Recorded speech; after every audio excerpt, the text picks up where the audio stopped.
In this episode of the Locked On NBA Big Board Podcast, James and I, we're going to share our thoughts on Rutgers basketball. They fall to 8-8 after losing to Purdue tonight. So the question is, what is next for Dylan Harper and Ace Bailey? Rutgers landed a top recruiting class and possibly two of the top three picks in the 2025 NBA Draft, but they may not even make the Big Ten tournament. So the question is, what's next for Rutgers, Dylan Harper, and Ace Bailey?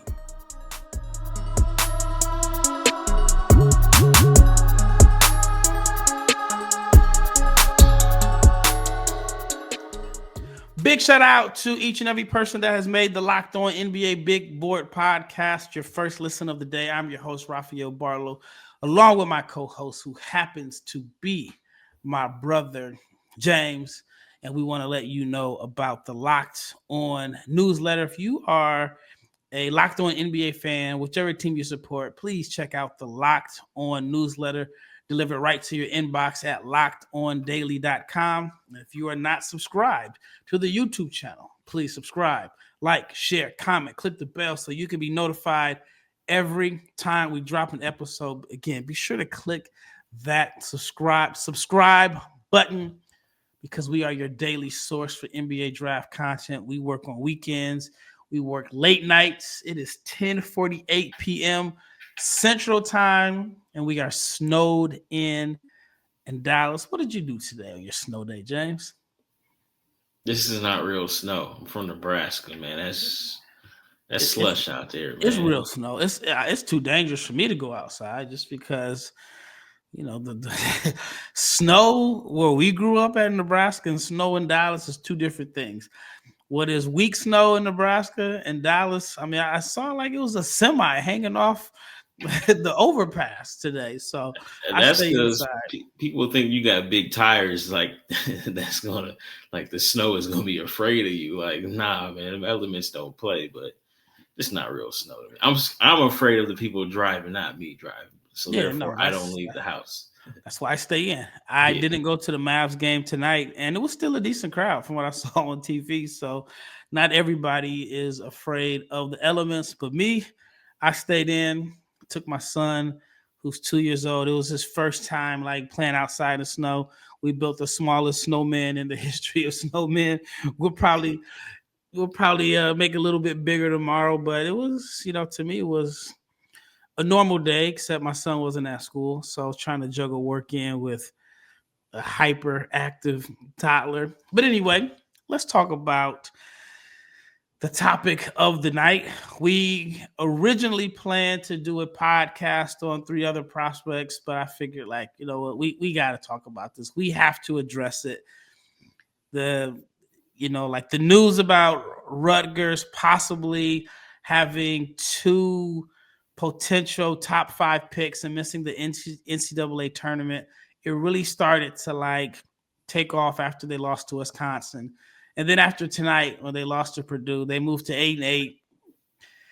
I don't want to say the season is over, but it's close. I mean, not only is Rutgers in jeopardy of missing the NCAA tournament, they may not even make the Big Ten tournament. They are 0-6 in quad one games. They have losses to Princeton and Kennesaw State on their resume. I didn't think that Rutgers was a lock to make the NCAA tournament. I knew that, in today's age, relying on 2 freshmen is going to be tough. But then you look at Duke. Duke has 3 freshmen. They're like 13-2, but they have some veterans around them. But let's just talk about it. Dylan Harper, I think he's still under the weather. He hasn't looked the same since, he had the bout with the flu. Not saying that's an excuse. Ace Bailey had, it depends on how you look at it, a decent game. And when I say he had a decent game, I'm more so talking about the 4 of 9 from 3. We've discussed at length in previous episodes that we think he needs to shoot more threes. And today he was 4 of 9 from 3. That was encouraging, but he was only 5 of 15 from the floor. He did finish with 17.7 rebounds. Dylan Harper was 2 of 9 from the floor, 6 points, 6 rebounds, 3 assists. All right, let's talk about the game first. What were your thoughts on the game as Rutgers fell by 18 points, 68-50 to Purdue at home, and they got booed? Well, to talk about Rutgers before we get to the freshmen, I'm looking at their schedule. All right, they got UCLA. They got numbers by their name, meaning they're ranked. At Nebraska, I believe Nebraska's a good team. Penn State 12-3. just got slapped by Illinois, but it's at Penn State, and when I guess Rutgers is like the worst team in the conference, there are no gimmies. You got Michigan State, you got Michigan still, Illinois still, Oregon still, Michigan again at Purdue. Yeah, it's not looking good for them. As far as the freshmen go, Ace Bailey, 5 of 15 shooting, 4 for 9 from 3. 4 for 9 from 3 is good. He was 3 for 4 from the free throw line. That's good considering he's been shooting like trash from the foul line, unexplainably. And obviously I do think Dylan Harper is still sick, but it's not looking good for them as a whole. I wonder what the guys are going to do. I know what I would like for them to do, considering where the season is going. But yeah, man, it's hard to win with two freshmen, and we can sit here and say, all right, well, Duke is led by Cooper Flag, and they got Malawouch, and they did a good job, and it's easier because it's Duke. Obviously, they can recruit, but they did a good job of balancing like veterans with the freshmen. So when Malawouch is jumping, falling for every pump fake in the world, they bring in Malik Brown, yeah. right? When Cooper Flag picks up 2 quick fouls, right? They lean on other guys, and I guess it's because it's Rutgers, you're not be able to recruit that way. But at the same time, like you can sit here and say, well, they game against Wisconsin when Ace was struggling, the other guys stepped up. I don't want to sit here and blame the other guys. It's an interesting model to have 2 freshmen, but it's hard to win. And you see, there's nothing. I guess we could say, no disrespect to Princeton, but that game against Princeton and that game against Kennesaw State kind of lets you know where Rutgers was as far as like talent. Now, again, is Princeton going to compete in the Ivy? Yes. But at the same time, like you're supposed to, those are games where you're supposed to win. You lost to Kennesaw State at Kennesaw State. We should have saw this coming that they were going to struggle, and it doesn't help that their best player, Dylan Harper, is still under the weather. Yeah, I mean, they need a healthy Dylan Harper, but let's just be real. Let's just keep it 100%. This is disappointing for them to be 8-8. Again, I didn't expect the Final Four run. I didn't think that this was going to be like, a team that was going to run through I think there's 18, 17 teams in the Big Ten. I don't know how many teams I haven't counted, but it's definitely not the Big Ten. I do think that I did think that it was going to be a struggle. I know I did a podcast before the season started. I believe it was me and Leif, and we brought up the same topic. So I'm not surprised at the struggles, but I didn't think they'd be 8-8. I mean, conference play is only a few games in. And of course, they're not mathematically eliminated, but they are at the bottom with Minnesota, and I think USC's there.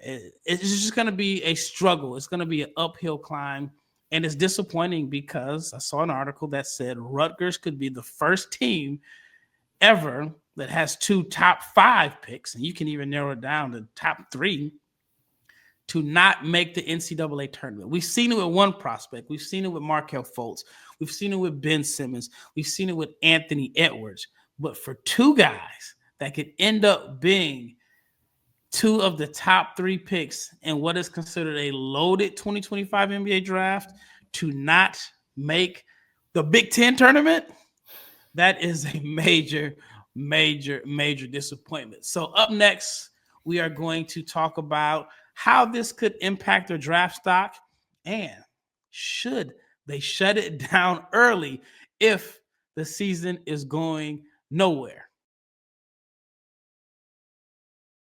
All right, before we answer the big questions or share our thoughts on the questions, I want to let you know that this message is brought to you from our sponsor, Intuit TurboTax. And are you tired of the endless waiting, wondering, and worrying about your taxes? Well, now that is a thing of the past. You see, taxes do not need to be complicated or stressful. TurboTax is here to change the game by matching you with a TurboTax expert who can get to work on your return right away. No more waiting for answers. No more wondering if you're missing out on deductions. Whether you got one form or 20, TurboTax experts give you your taxes they give your taxes their undivided attention while you get real-time updates on their progress so you can focus on what really matters, which is the NBA draft. I'm kidding, but you won't have to lift a finger, and you'll get peace of mind knowing that your taxes will be handled by pros. So if you're ready for stress-free taxes and the most money back guaranteed, head over to turbotax.com today. You can get matched with an expert who is ready to take your taxes off your plate so you can focus on your day. And it is only available with TurboTax Live full service, real-time updates only in the iOS mobile app. See guarantee details at turbotax.com/guarantees. All right, second segment. So we mentioned that Rutgers is in jeopardy, and I think is a very, very strong, legitimate chance. I'm not a betting man, but if I were to bet, I'd bet that they miss the NCAA tournament with a strong chance of missing the Big Ten tournament. That's bad when you miss your conference tournament, but I think that's, but with these power conferences that have a gazillion teams, you can't have the conference tournament like 2 weeks long.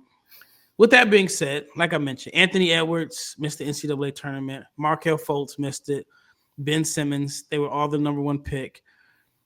Don't think that Rutgers is going to have a number one pick, but if you have a number 2 and a number 3 pick on the same team and you missed the NCAA tournament, that is very disappointing. My question to you, James, is do you think this is going to impact their draft stock? Because I don't.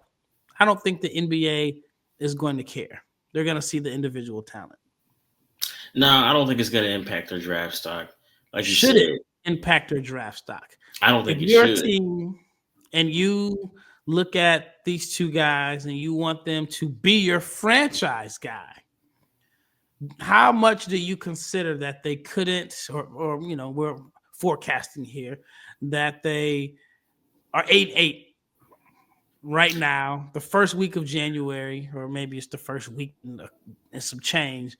But do you have any concerns about one of these two guys leading your team down the line? I have questions about Ace Bailey leading my team down the line, considering he doesn't pass and doesn't show. Let me answer this. Let me talk about this first.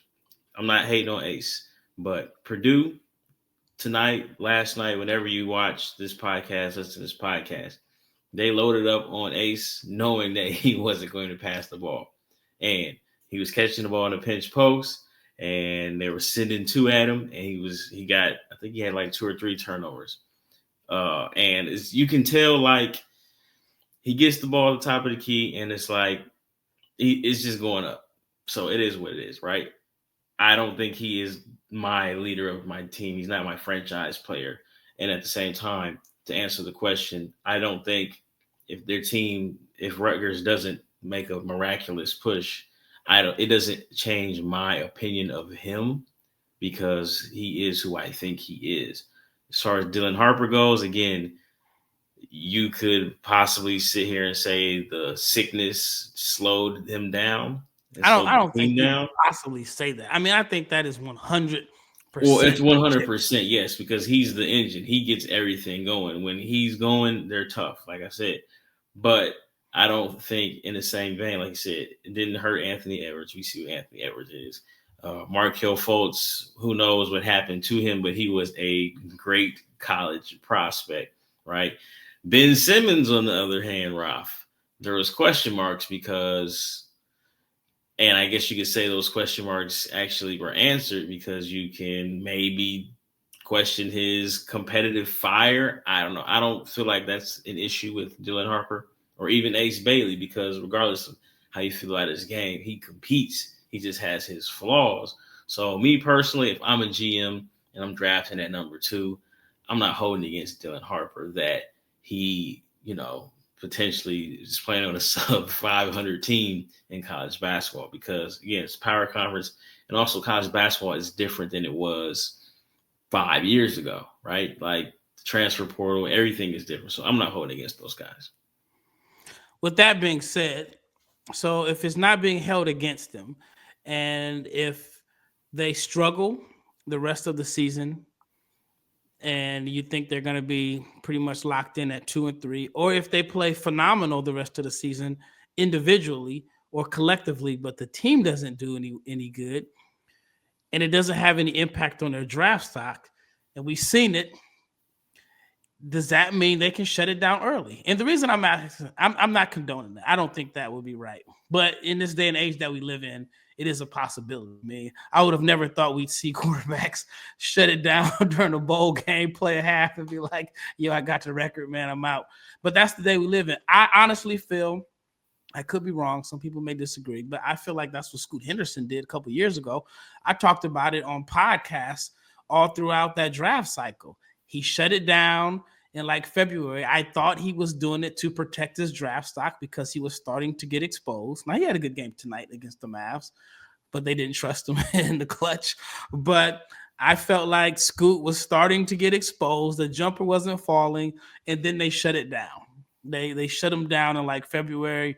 I remember being disappointed that year because I tried to scout and evaluate him multiple times, and I only saw him one game, and that was the first game where he showed out against Victor.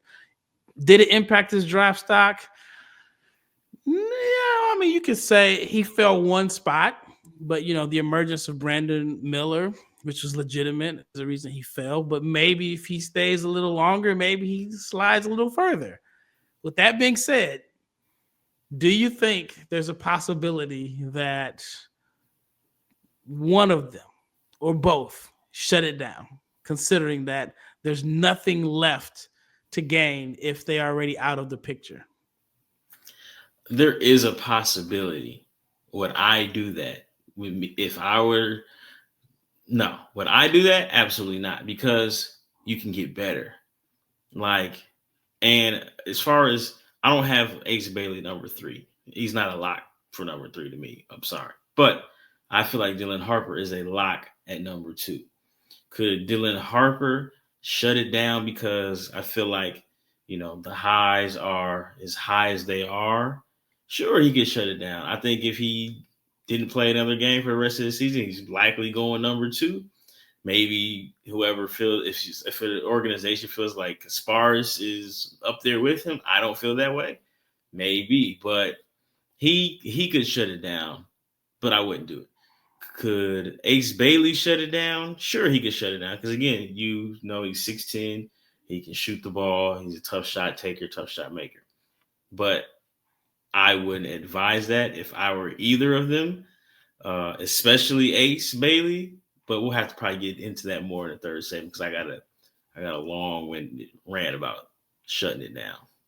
Well, yeah, we can talk about that. I think that I don't think it's going to happen, to be honest with you.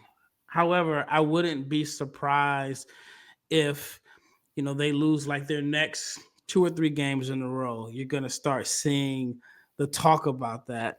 I think you're going to start seeing those talks or discussions intensify, because at that point, your goal is to go to college and put yourself in a position to get to the NBA. Both have done that. And someone may say you have nothing left to gain. The season is done. The season is over. So only thing you can do is have your flaws magnified and picked on even more. Oh, that's one train of thought. Another train of thought is you can get better. I believe that, you know, you should play, get better, fight it out to the end. But I also understand the world that we live in, and it is more important to protect your draft stock. So, again, I think it's going to be very interesting. All right. In the next segment, James has a hot take that he wants to get off. So we want to see what James is talking about. All right. Before we get into the last and final segment, let's talk about Rocket Money. My question for you, the listener, is Did Rocket Money help you find any subscriptions that you forgot about or that you were paying twice? It has definitely happened to me. I had a few subscriptions that I didn't even know about or I totally forgot I was paying for. And Rocket Money made it easy for me to track them down. And it is basically like having a personal assistant for your finances. And if you're wondering what is Rocket Money, it is a personal finance app that helps you cancel your unwanted subscriptions. It monitors your spending and it helps you lower your bills so you can grow your savings. It brings it all together in one place. There's over 5 million users. They have saved users a total of like $500 million in canceled subscriptions. So you, the listener, you can cancel your unwanted subscriptions and reach your financial goals faster with Rocket Money. Go to rocketmoney.com/locked on today. That is rocketmoney.com/locked on. Again, rocketmoney.com/locked on. All right, last and final segment. I mean, I feel like we are just moving along on this episode. So we talked about the potential of shutting it down early. Again, this day and age, I think it is a possibility. James has something on his chest he wants to get off. Let me address that. So I get it, right? You protect your draft stock and, you know, you don't have to worry about, you say, I don't want to get hurt or I have nothing else to prove or whatever. But I look at it like this for both guys. Dylan Harper, he came out guns blazing, getting to the basket at will at one point, and I need to look at it, but at one point, 75% at the rim, right? So the question mark became, could he shoot the ball? So then the jump shot started coming along, right? And I don't have it in front of me right now, but the three-point shot improved. Assuming he's healthy, he puts that weight back on that we think that he lost. The next step for you to do is keep showing flashes of the potential playmaker that you can become. And we talked about it, right? Matter of fact, we talked about it last night. He said Cooper Flagg worked on his handle against people, not in an empty gym, not against cones, right? I want to see Dylan Harper, regardless of what this season looks like. I want you to keep showing me the jump shot, in particular the off the dribble jump shot, because shoot, tonight the little point guard from Purdue blocked your jump shot. He's like 6 foot. Yeah, he's got a low release on his jumper. That was one of my concerns coming into the season was how is he able to get his jumper off against length? I mean, I think he's fine, even though the one knock on him as far as statistically is that he is not efficient on jumpers off the bounce. Right. So with that said, okay, regardless of what this season looks like, again, play to win, play for an opportunity. Who knows? Maybe you guys get hot, right? That's why you don't shut it down. But let's continue to work on stuff with live action. I feel like regardless, you're going number 2. You're not going to fall past number 2 if you continue just to play at 85% of what you played at the beginning of the season. So there's always something to work on.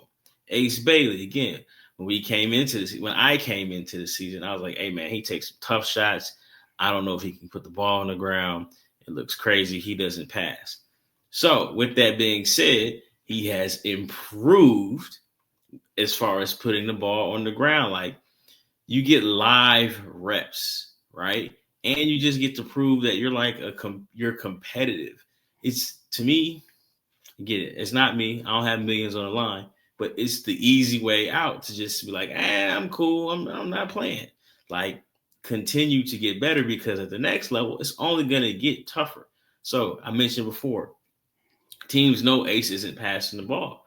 Yeah. All right, Ace, let's see if you can figure out how to see these double teams. You can't play with your back to the basket at the elbow for more than a second because teams know that you don't want to pass and you're a questionable playmaker. So let's see if you can make those reads. That is what I want to see. Continue to get better. Play the game within the game. That's what the commentators say. Cooper Flagg is getting better, right? Jump shot. He's working on it. Then they're feeding him more stuff. Like, regardless of the season, however it may go, get better. And it's an opportunity to sit here and say, you know what? We got a lot of teams ranked that we still need to play. yo, let me go out there and show like I'm number 2 or I'm a top 3 pick for a reason. So I'm not a big fan of shutting down, not in this sense. I know we joke about it sometimes, but like, not you. You guys got to get better. You got to think long term. I got flaws that I need to work on, and you're not gonna. You can only get so much better working on these things against nobody. So take advantage of it. You're gonna see loaded defenses. Take advantage of it. Both of you guys need to work on your playmaking. There you go. Well, I think long term is the thing. If there's any type of bump or bruise, bang knees, I think they're going to be very conservative and cautious. I can't imagine if the team is 1-5 or 0-4. I don't know how many games they've won in conference play, but if they're like 1-4, 1-5, 0-6 in conference play, if there's a sprained ankle, I don't know if they're going to play through it. So here's I'm thinking way ahead that I thought about here. All right. This was 2021. Jalen Johnson quit, shut it down, whatever happened. That's not for me to talk about. But it was like February 15th. And he was like, yo, I'm out of here. I'm done playing for Duke. He ends up falling to like the 20th pick in the draft, right? So he falls to 20. And in my opinion, I think it was strictly based off of how the season ended. I think he went to multiple high schools and so on. And so the way that he left Duke, just may have left a sour taste in some general managers' mouths. He only played 13 games, but he averaged like 11 points, 6 rebounds, and so on. Now, my question to you is, how many GMs from the 2021 draft probably are like, you know what? We made a mistake. Yes, he left Duke. And I mean, I think it's something that they may have at the time was like, we're not going to spend a lottery pick on a guy that has bounced around and he left in the middle of the season, left Coach K. But I mean, that was a good draft. But if you look at it, James Bouknight, Zaire Williams, Davion Mitchell, Chris Duarte, Moses Moody, Corey Kispert, all of those guys were selected ahead of him. One pick ahead of him was Kai Jones at number 19. So with that being said, let's just hypothetically say, it's a sprained ankle. It's a, 2 to 3 day injury, one game, project them as one game, and one of them shuts it down. Do you think teams are going to learn from Jalen Johnson and say, you know what? We can't pass on the talent. Even though I don't like the way it ended, you just never know what could be. I see you rolling your eyes. And you are the biggest Jalen Johnson fan I know. Listen, I told you, Ralph, and this is before I was covering him. I was like, yo, Jalen Johnson's cold. Like, and you told me that, what not here happened and blah, blah, blah. And I'm like, I don't care. Like, let me interview the kid. He's not a knucklehead, right? I don't care. Like, he's way too talented to be like, oh, he's just way too talented. But we also seen cases where guys are too talented and teams overlook some things, and the things that they overlook end up coming out. All right. Look, if he doesn't get along, and let's just say hypothetically he didn't get along with Coach K, right? I'm going to be like, all right, maybe Coach K was wrong. I mean, I understand he's Coach K, but he's still a human. Is that hindsight thinking, though? Is that hindsight thinking? Because if Ace Bailey says, I'm out of here, man, we not winning.